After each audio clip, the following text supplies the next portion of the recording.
నాకు వీళ్ళందరినీ చూస్తే నాకు ఒకటే అనిపించింది, దాదాపు 386 పంచాయతీలు, 386 పంచాయత్స్ దెబ్బతిన్నాయి. అలాగే ఇంకొకటి ఏంటంటే, ఇప్పుడు చూస్తే మనకి ఈ పరిస్థితులు ఎదుర్కోవడానికి చాలామంది ఏమంటుంది, డైరెక్ట్ పంచాయతీలు మేము ఏదైనా చేయమంటే నాకు ఒకటే అనిపించింది, నాకు పంచాయతీరాజ్ శాఖ మంత్రిగా కూడా నాకు ఎక్కువ బాధ్యత ఉంది నాకు.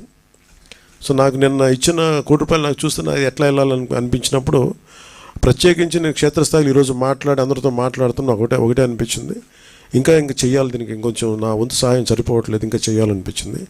సో దాదాపు 400 పంచాయతీలు అనుకుంటే, నేను ఒక్కొక్క పంచాయతీకి వ్యక్తిగతంగా నా తరపు నుంచి ₹1,00,000 డైరెక్ట్ పంచాయతీకి వెళ్ళేలాగా ఎలాగ ఉండాలి అనేది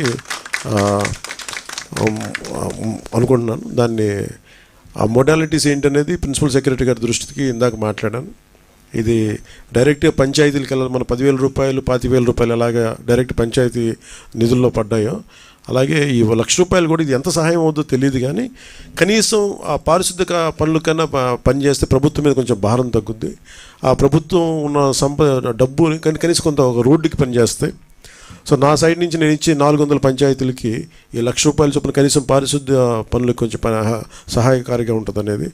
అలాగే మా ఉద్యోగులందరూ కూడా, మా పంచాయతీరాజ్ ఉద్యోగులందరూ కూడా, RWS ఉద్యోగులు, అలాగే PWD అందరూ కూడా వచ్చి ఈ రోజున మాకు నిలబడ్డందుకు మనస్ఫూర్తిగా ధన్యవాదాలు తెలుపుకుంటూ, అలాగే మన పక్క రాష్ట్రం, మన సోదర రాష్ట్రమైన తెలంగాణకు కూడా నేను ₹1,00,000 నిధిని నేను విరాళంగా ప్రకటిస్తున్నాను.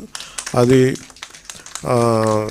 తెలంగాణ ముఖ్యమంత్రిగా మన గౌరవ ముఖ్యమంత్రి శ్రీ రేవంత్ రెడ్డి గారికి నేనే స్వయంగా అందజేస్తాను. ఎందుకంటే ఇది కష్టాలు వచ్చినప్పుడు మనందరం ఒకరికొకరు చేదోడు వాదోడుకుంటాం, ఇది తిట్టుకునే సమయం కాదు. అలాగే వైసీపీ నాయకులు కూడా నా విజ్ఞాపన ఏంటంటే, మీరు కూడా మీ జేబుల్లోంచి డబ్బులు తీసి, మాటలు కాకుండా డబ్బులు కూడా కొంచెం విసిరి, సంతోషం అండి.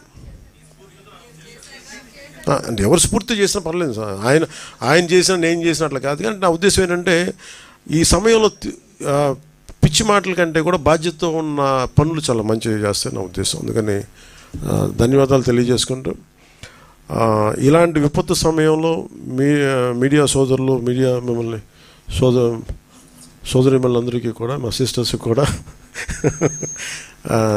I'm grateful to you all. నిజంగా అంటే క్షేత్రస్థాయిలో మేము ఆ రిపోర్ట్స్ తెప్పించుకుంటున్నామంటే, ప్రతి విజువల్ తెప్పించుకుంటున్నామంటే అది మీ అందరి సహాయ సహకారాలు, మీ యాజమాన్యాలకి, లేదంటే మిమ్మల్ని లీడ్ చేసే ఎడిటర్స్కి అందరికీ పేరు పేరున ధన్యవాదాలు తెలుపుకుంటూ సెలవు తీసుకున్నాను. Thank you. Please subscribe .news.